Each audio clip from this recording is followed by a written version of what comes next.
What's going on, everyone? Welcome to another run here in the Pete 389. Wanted to give you guys a little nighttime show off there, and with this new trailer, it comes from Pinga. This is actually an edit of his, and he still has it up on his Pinga group there on Facebook. It's just this one here changed one little thing. He released this one earlier this week, or last week actually, since this is Monday, and I never got a chance to run it yet, but someone else posted photos saying it's glowing in the dark. So that's a small problem. The trailer shouldn't be glowing. So another modder over in Morelos, I think, or it might have been American Mods Nation. He was so kind to go ahead and grab it, fix it, and put it back up and share it with Pinga, and Pinga gave it the thumbs up, the blessing, and put it on his pinned post that he has on his Facebook group. And so this is the flat covered trailer. It's a covered wagon, basically, is what the term is for it. And it's just essentially a flatbed with wood paneling and, you know, a tarp on top. So it's kind of going away, you know, with the rollers that you have for the flatbeds now, which can make it just like a regular van trailer.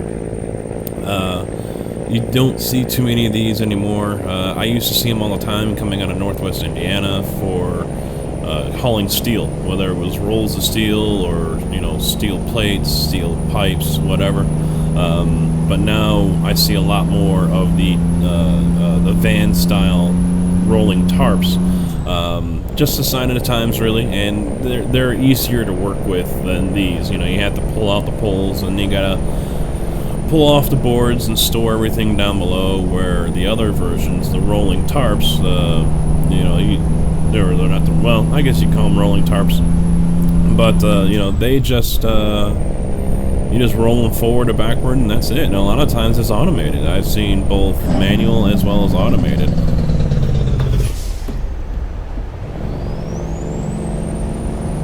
That's a nice corner right there. Come around right away, you're 35, and you got cars.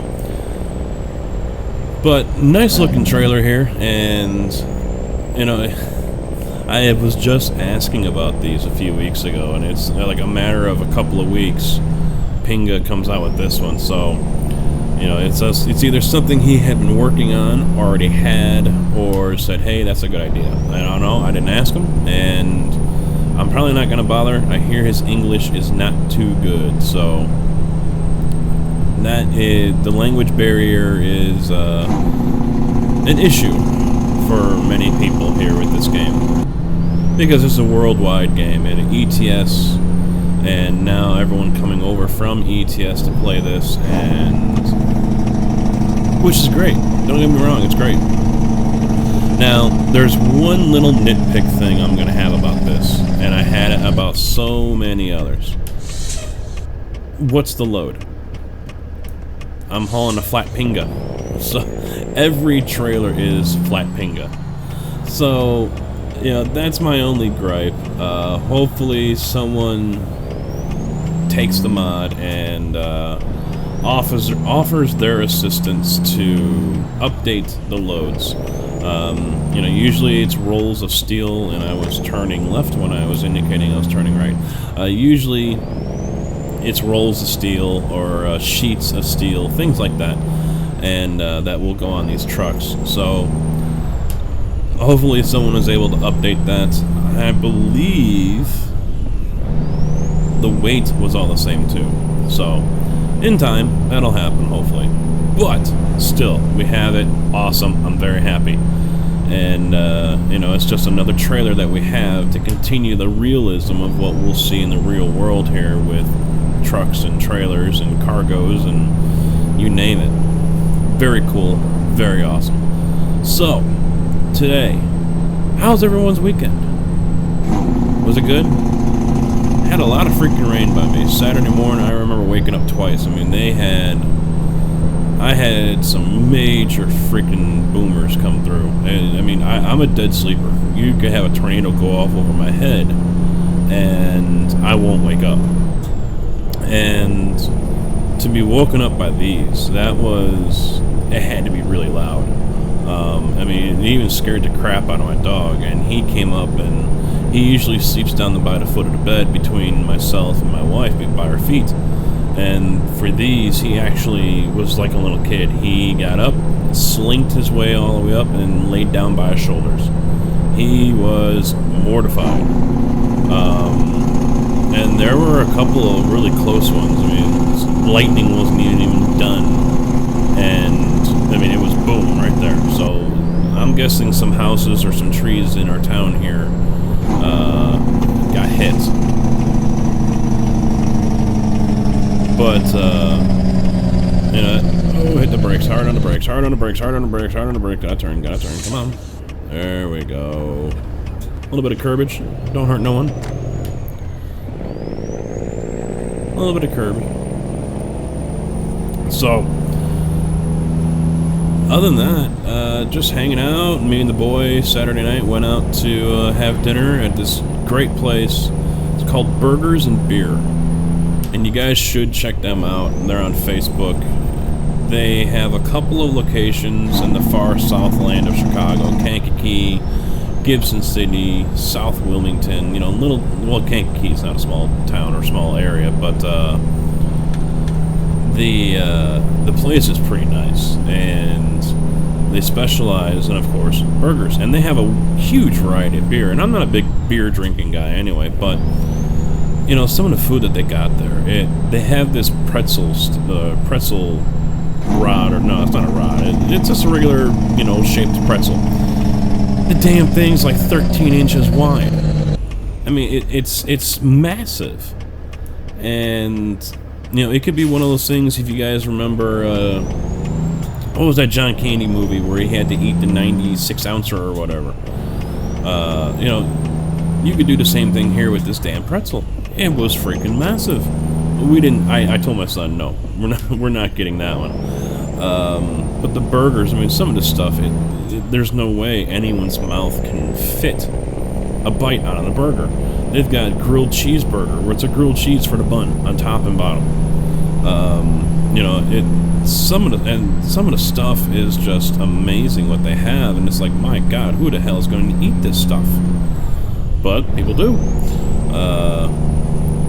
And instead of fries, I had tater tots. Oh, the tater tots are good. They actually bring it out in the basket. I think they deep fry it in. It's a little deep fryer basket. And I forgot to ask, you know, is this what you use to deep fry it with? But, good food. And, so, did that, and then Sunday just pretty much just chilled. Didn't do a damn thing. Wife was out babysitting for her sister, so it was just, me and Junior doing our thing, gaming, whatever. He's off in his room. I'm over here at my desk and watching some TV, watching some football, getting ready for that. Fantasy draft with the guys at work coming up on Wednesday. That's why the live stream is going to be on Thursday, not Wednesday this week. I'll be heading over to a co-worker's house, and we're having some pulled pork and beers and doing our fantasy draft. Hopefully I will win this year. They are all gunning for me. They're all doing whatever they can to take me out. And because we started off doing the fantasy football last year, and I won. I pretty much led wire to wire. I led all year, finished like 12-2 or something. Because the fantasy football, the weeks, it doesn't go, I think ours doesn't go as a full 16 or something like that. The last 2 weeks are the playoffs. And, so I went like 12-2, and of course I won the championship and everything. And then we did an NCAA bracket with most everyone there in the shop, and it's a small shop. There's only like 12 employees total. I'll stay right there. And you know, I'll come down. Okay, there we go. That's better. Just drop it down a little bit. So there's only like 12 employees. And so we did a March Madness bracket, NCAA basketball, and I thought I was out. I had 2 brackets, and both of them at the end of when it was all said and done were really, you know, had a chance to win. But only one of them did, and I needed Villanova to win, and, well, guess what? They did. But at the beginning, everyone's like, oh, Drew's out. He's done because, my one side, the whole right side of my bracket was just obliterated. But, fortunately for me, some of the stuff I lost on is also stuff that others lost on as well. And then we did it for the hell of it. We did an NHL playoffs bracket, and that one was once again, oh, Drew's out, because after the first round or something like that, I wasn't looking too good. I had the Hawks, and they lost to the Blues, and I had the Penguins going against the Capitals, and others had Capitals going all the way. And I said, no, the Capitals choke. They choke. That's what they're known for. They will choke, and I guarantee you, guess what happened? They choked. So Penguins beat the Caps and went on, and I think they actually won the Cup too. So I ended up winning that one. So I'm 4-0 on company brackets, company pools, and so everyone's gunning for me now. And it's gonna be interesting to see if I can go 4-0. I don't think anyone's going to want to play, fantasy sports if I'm involved. It's either that or they're going to try to copy everything I do. Now, obviously, in fantasy football, you can't copy because, there's only one player. There's only one Cam Newton, and only one team can have him unless he's traded. And since my manager watches my videos, I am not going to say who I'm going to draft first or how I'm going to draft, but there are a few options out there. Some people like to go with the no running back rule for the first 4 rounds. And so, you're focused on wide receivers and a quarterback or a tight end or whatever. I just heard of that one, actually. I never heard of that one. I mean, there's so many strategies when it comes to picking your teams when it comes to fantasy football. So we'll see what happens, and then I will report back later on this week, if not next Monday, with you guys with what my team is and how confident I feel, or not. So last year I had Antonio Brown, and I picked Gronkowski in the first round. And everyone, and the two guys that are mainly the ones pushing all this, they are big fantasy football guys. And I would be a distant third. And these guys, oh my God, you're picking a tight end in the first round. Oh, you're gonna lose. You don't know, that's all it was. You don't know what you're doing. You're gonna lose. And I lead wire to wire. One of the guys that was sitting there, oh, you're gonna lose. You don't know what you're doing. Blah blah blah blah. Whatever. He pretty much was second to last all year long. So he picked Eddie Lacy, and Eddie Lacy got fat and stayed in bed. So, it doesn't matter who you pick and how you pick. If you pick good people, regardless of wherever they're at, and they play well, you're going to do well. So I can pick, Cam Newton first round. It doesn't matter. I could pick, a tight end like Gronk again. It isn't going to matter. I take those rules, you got to pick a running back or you got to pick a wide receiver first round, whatever. Just throw them out the window. Because if it's a good player, he's going to play good, he's going to score good for you, you're going to do good as well, as long as the rest of the team does well. Last year was really bad for people because running backs are just falling like flies everywhere, and hopefully that is not going to be the case this year. The one thing I am concerned about with this year is all the teams that are doing running backs by committee, meaning they're sharing a load between 2 guys or even 3 guys with some teams. There might be a number 1 back who's going to get a lot of the yardage, but when it comes to goal line stuff, they're going to use someone else. So that's really dangerous, and you could pick a good guy, he's going to get you 120 yards or 100 yards or whatever, and it's going to get you some good points. But, if he's not getting the touchdowns, then, he's really not helping you. He's actually hurting. Because you're going to have the other guy that's only got 25 yards, but he's got 3 touchdowns with, 2 catches or something for, 20 yards or whatever. It depends on how your league is set up as well. But, it's really tricky, and it's really dangerous, and it's one of those things that if you really want to do well, you got to stay up on it. and, you know, pay attention to the morning shows and see who's playing, who's not. NFL has changed the rules on the whole probable, questionable stuff, doubtful stuff, and it's put an emphasis on the Sunday morning shows, the pregame shows, because they don't have to, basically, if anyone's questionable or probable, the teams don't really have to say anything until Sunday now. I mean, yeah, they got their, I think it's Wednesday injury report, but, you know, if half the team is probable or questionable, and I forget the percentage, it was like 26 to 90%, you know, that's probable or whatever it was. And so now, if you're setting up your team for Sunday, and your guy is listed as probable or questionable, you know, usually probable was almost a guarantee they were going to play. But now it's, okay, is he or is he not?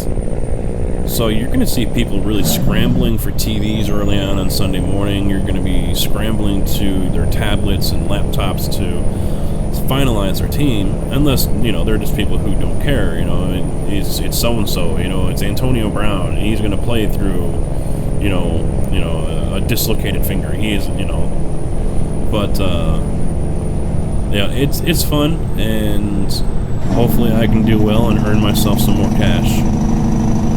Because I like taking their money. I rarely talk trash, and for the most part last season, I didn't say a word.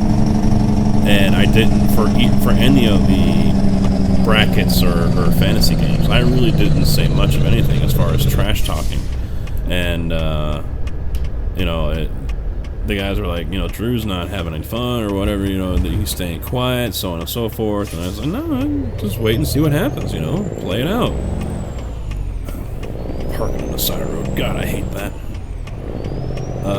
You know, and it's, I was like, no, I'll wait and see. So I like to just lie and wait. Let everyone else, you know, talk their game. And then when they fall flat on their face, or I hand them their ass, then, you know, you can just sit back and smile. And wait for the excuses to start. That's always fun. So, hobbies. Fantasy football, that's a hobby, wouldn't it be? You know, it's something you enjoy doing in your off time. Playing video games, that's a hobby, right? Other hobbies that I have are RC racing. I race, or I haven't for a while. Next year I plan on getting back in. I race 1/8 scale nitro off-road RC racing. My current car is from Techno, and I love the car. And as many of you know, I've already mentioned prior occasions, I used to work for Horizon Hobby, one of the leading distributors of hobby products in the United States. And I did product support, which is kind of why I'm, you know, in my opinion, I do pretty well here helping people, because it's just, you know, customer service, really. And I think I'm going to pull off. I'm not due for another 18 hours. So I think I'm going to go ahead and get some sleep over here, because I'm starting to get tired. Almost nailed that Jeep.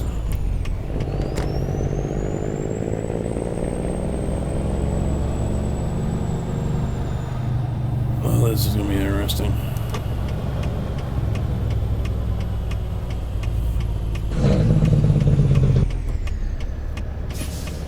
Actually, I'm almost better going to the repair shop. How long till I get there? You know what? Screw it. I'm just going to drive there. I got 2 hours 41 minutes. I got 3.5 until I'm going to fall asleep or I start doing it, so screw it. I'm going to go back, get some fuel, and then get back on the road. But as I was talking about with the hobbies, I race nitro racing, started doing truggy, went to 1/8 scale buggy, and no, actually I started doing monster trucks. The Traxxas Revo was my first racing truck. I had a T-Max before that, Finally got into monster truck racing with the Revo. Went to Truggy after that with the Mugen. Oh, I loved that Mugen. MBX 5T, nice truck. And then now I went to 1/8, and I've been doing that since, I don't know, 08. I've been sponsored a couple times, and I had some engine sponsors, a couple different chassis sponsors, things like that. So it's fun. When you're having a good day, it's fun, and you know, it's difficult to have fun when it's a bad day, but it's possible.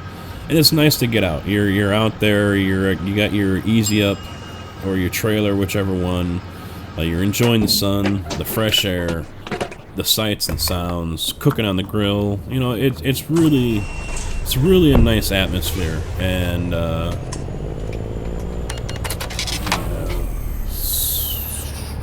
do I hang a hard right? Can I hang a hard right? Say a prayer.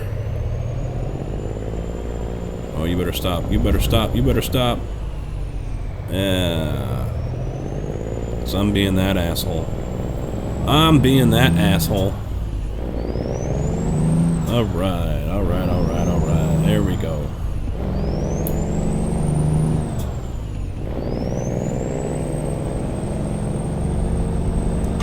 Now my buddy, he's getting back into it as well, and he actually just picked up an electric. It's a 1/10 scale, so it's smaller. I just can't get into those things. I feel like if I look at them wrong, I'm gonna break them. They're really small compared to a 1/8, and you know, electric has gotten real big. A lot of indoor tracks have switched over to electric only. Some, like JCP down in Indianapolis, they still run nitro indoor, which is great. I have no problem with nitro indoor. A lot of people won't do it anymore because of the fumes. You know, it gets to them, or the sound, you know, because it gets really loud in there. But for me, I've got no issues with it. I can deal with it. So a lot of people have gotten away from that. But outdoor racing in the summer is where it's at.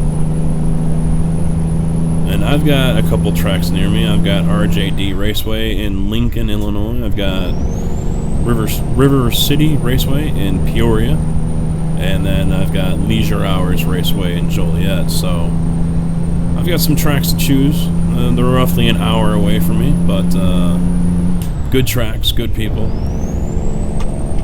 California is where it's at if you want to go racing, though. There are, you know, you throw a rock in any direction and you're going to hit a racetrack. And slowly, hopefully it continues, 1/5 scale is starting to take off. Now, I've posted this on my Facebook page for Casket Man 20 before. I will try to do so with Casket Man Gaming, but that one, 1/5 scale racing, is a whole new different beast. You're talking 30-pound metal and plastic weed whacker powered buggies and trucks flying around at 30 miles an hour, 40 miles an hour. It's pretty freaking cool. I mean, these things take a good beating, and it's something I have thought about getting into. I think the 1/5 Nationals are going on this past weekend. I saw one of those panoramic views on Facebook for the track, and it was just silk.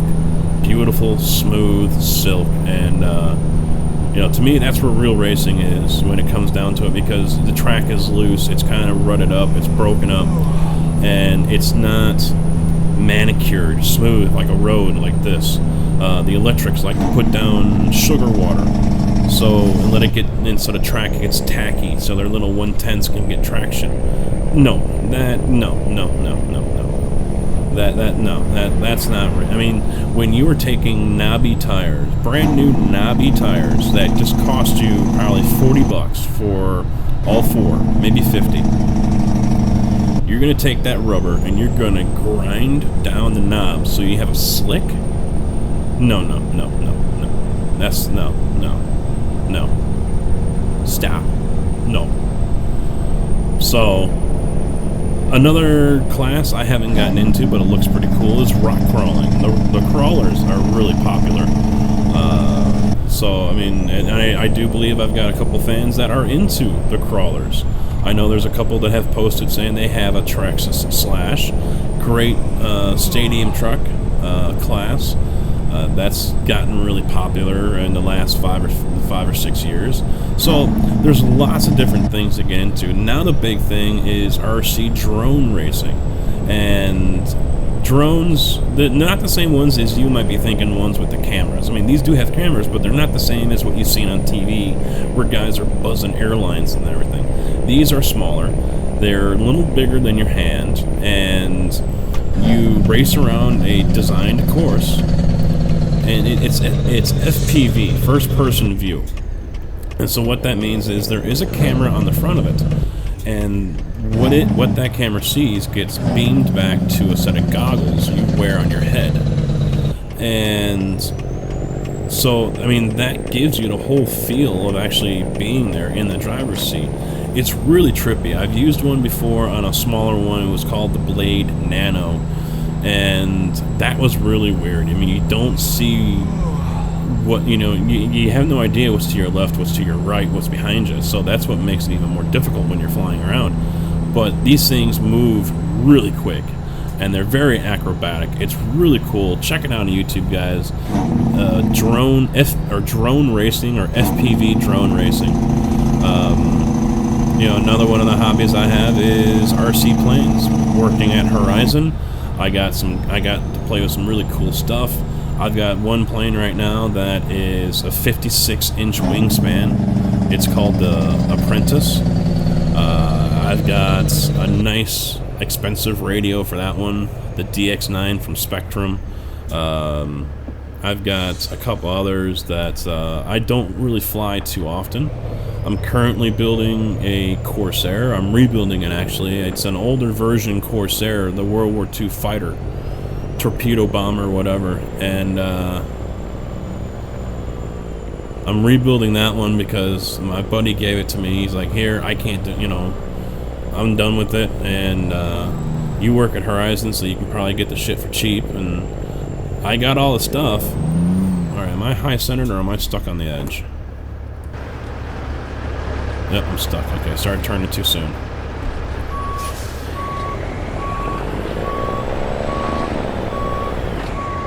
There we go, I was high-centered too. So, how about I alleviate that problem a little bit, drop this guy, see if that helps.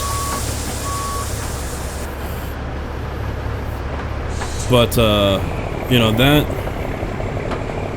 Hopefully I can get that thing rebuilt and back in the air, because that's a really cool plane.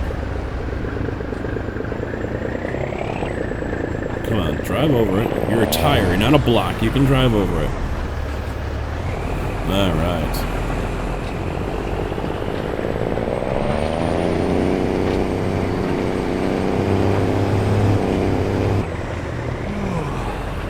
Wow.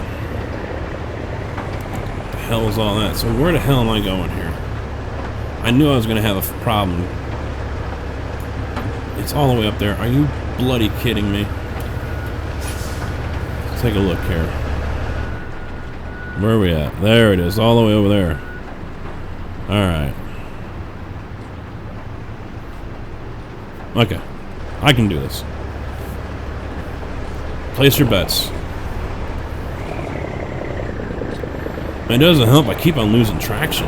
And I can't lock the diffs. I can't get all four wheels going. Both axles.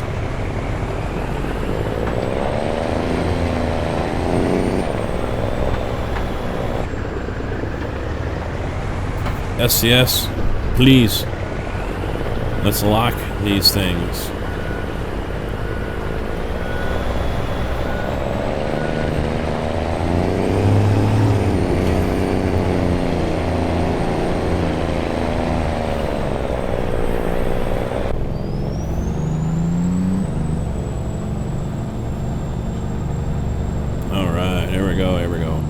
Now, the one thing I did wish I bought before I left, and now I'm going to end up paying the price for it, was actually one of the camera drones. I never got around to buying one. What the? I must have hit the ground. I never got around to buying one. For Christmas, I ended up buying some 1/24th scale RC trucks for the kids, for the nieces and nephews.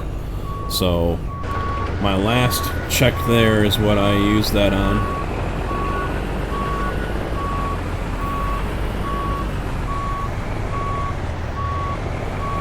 It's all about the kids at Christmas. The adults can do their own thing, but, you know, seeing the kids' face light up like that when they see, you know, an RC car is pretty cool. But now I don't work there anymore, so I'm not the cool uncle anymore. But there we go, guys. Didn't get to talk about all the hobbies, but maybe I'll do that on another episode. So that is it. I hate this place. They need to. I drop that. You know, you drop off road grinders and pavers and whatnot here. Come on, let's flatten it out a little bit, or at least let us lock those 2 axles back there. Come on. So, all right, enough bitching. Thanks for watching, guys. I'll see you later. Take it easy.